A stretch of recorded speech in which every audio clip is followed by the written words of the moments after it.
This gospel lesson is rich with temptations and power struggles, choices and sacrifices, individual glory, and community well-being.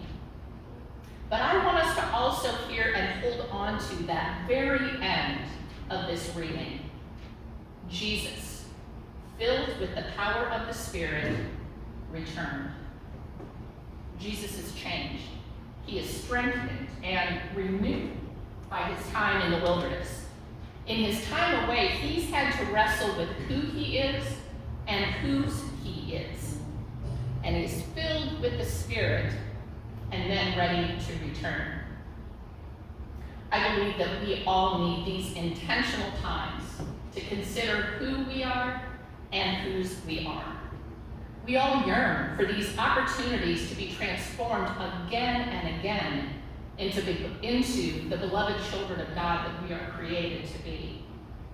At Tower Hill, we offer these opportunities for transformation. Last year, in the midst of the pandemic, nearly 2,000 individuals came out to Tower Hill.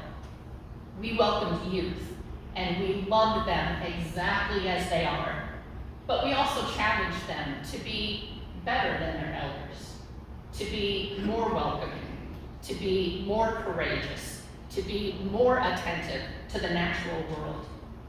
We welcomed families who were able to step away from screens and Zoom meetings and to step onto the wooded paths and the sandy beaches, to set aside fear and worry and simply enjoy being outside, breathing fresh air, being with each other.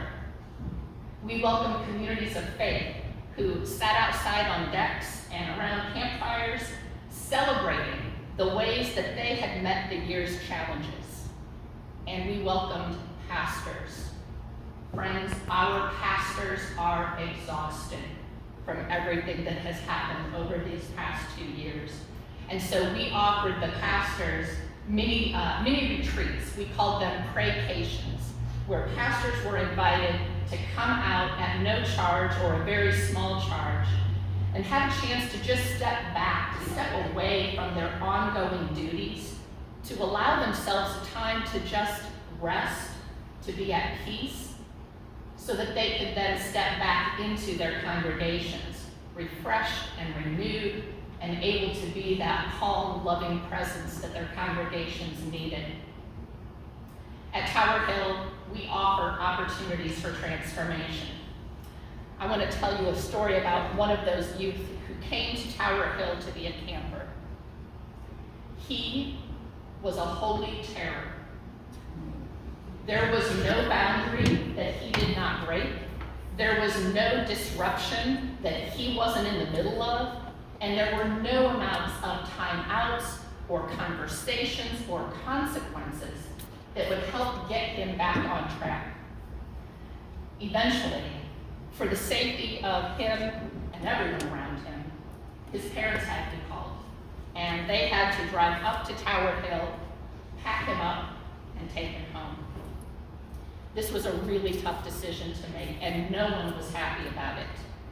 But when the next spring came around and it was time to register again for camp, his parents called and said that he wanted to try again.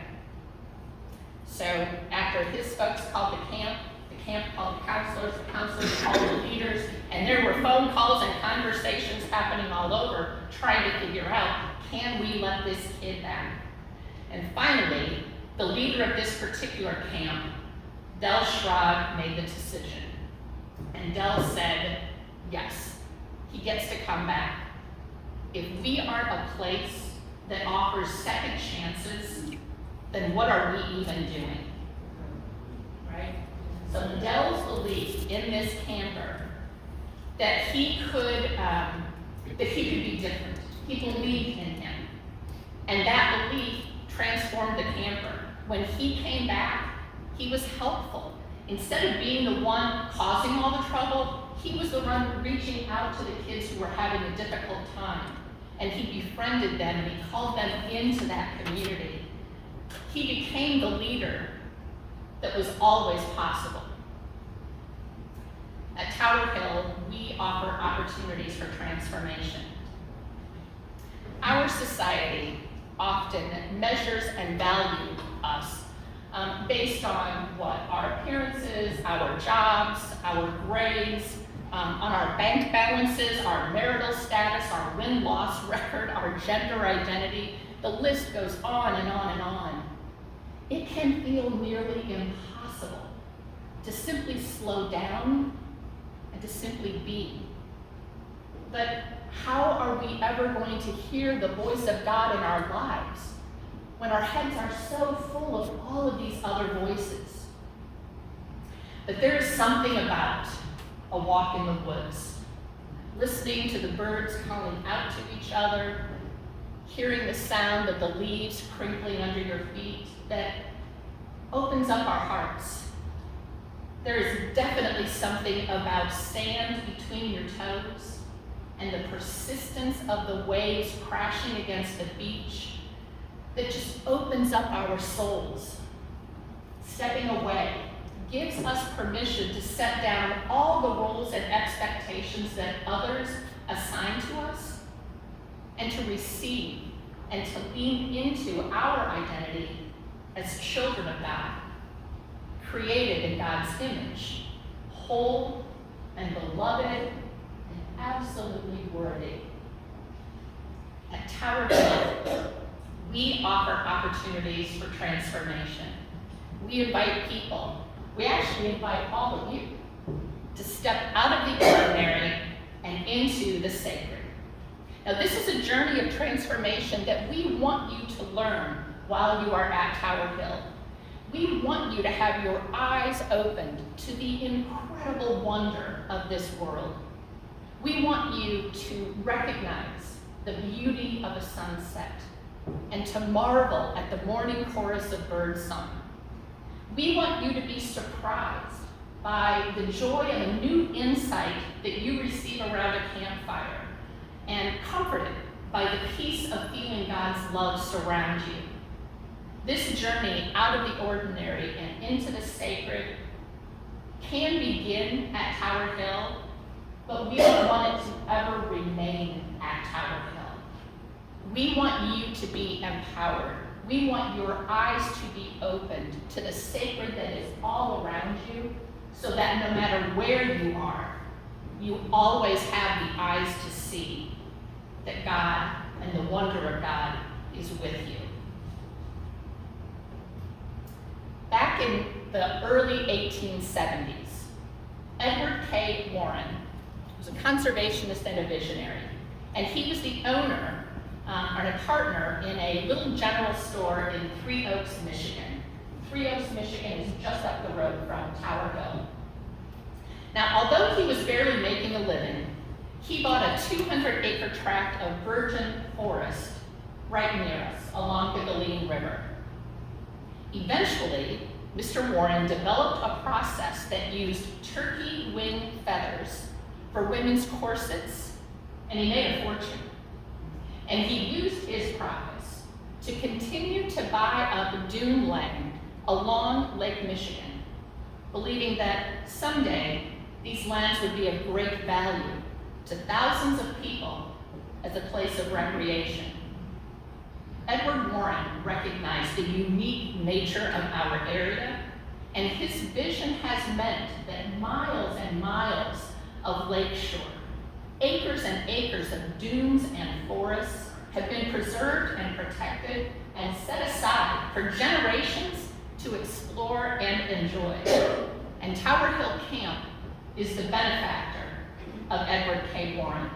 Back in 1923, the E.K. Warren Trust gifted 60 acres, which is what our camp is, gifted those 60 acres to what is now the Illinois Conference of the United Church of Christ, with the stipulation that it be used for rest and recreation for youth and for clergy.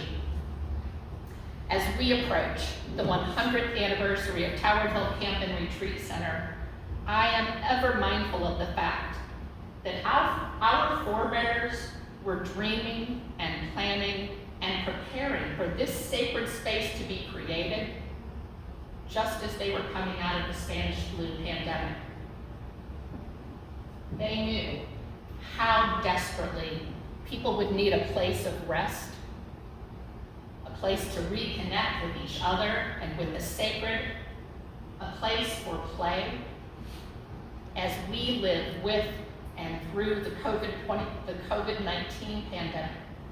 I can tell you that Tower Hill continues to be a place where relationships are strengthened, where the holy is encountered, and where God's people can find Sabbath rest.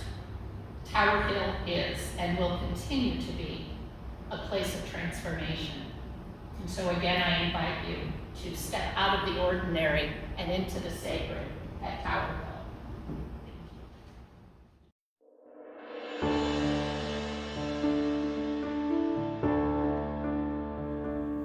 As we begin the journey of Lent, we have a couple special features at St. Paul United Church of Christ that I wish to invite you to participate in. One is a labyrinth walk of the Stations of the Cross that is found in our memorial garden. There is also a replica of this walk in our sanctuary, as you'll be able to go to the 15 stations, read scripture, have a prayer, and have a chance to reflect and to meditate. Also, each Sunday during this season of Lent, we will be gathering together to worship and to prepare our hearts and our minds to celebrate Easter, which lies at the very heart of the Christian faith. Lent is a season of reflection, prayer, and giving. We are called to be generous, we're called to be dedicated in our prayer lives, and we're called to worship together. So I invite you to join us at St. Paul United Church of Christ. We're open Sundays at 9:30. Take care. God bless.